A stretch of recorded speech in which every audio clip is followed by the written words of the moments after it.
છેલ્લા ઘણા દિવસોથી સલમાન ખાનની તબિયત સારી ન હોવાના અહેવાલો આવી રહ્યા છે। આ દરમિયાન હવે એક કાર્યક્રમમાં તેણે પોતે પુષ્ટિ કરી કે તેની 2 પાંસળીઓ તૂટી ગઈ છે। આ વિડીયો સોશિયલ મીડિયા પર વાયરલ થતાં તેના ઘણા ફેન્સ ચિંતિત છે। આ પહેલા એવી અટકળો પણ લગાવવામાં આવી હતી કે સલમાન ફિટ ન હોવાને કારણે આ વખતે બિગ બોસ હોસ્ટ નહીં કરે। જો કે ઇવેન્ટમાં પહોંચ્યા પછી તેણે પુષ્ટિ કરી કે આ વખતે પણ ઘરના સભ્યોને ઠપકો આપવા વીકેન્ડ કા વાર પર સલમાન ખાન જ આવશે।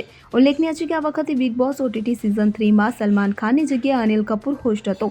જ્યારે બિગ બોસ 18 હોસ્ટ કરવાની વાત આવી ત્યારે ફરી ચર્ચાઓ શરૂ થઈ કે સલમાન તેને હોસ્ટ નહીં કરે।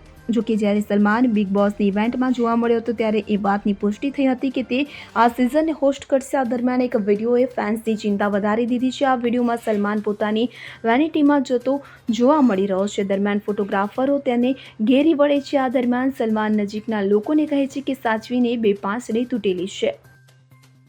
Bureau report CN24 news. હવે જુઓ દેશ દુનિયાની તમામ ખબરો તમારી આંગળીના ટેરવે। ઉઠાવો મોબાઈલ અને Google Play Store પરથી ડાઉનલોડ કરો અમારી CN24 ન્યૂઝ મોબાઈલ એપ।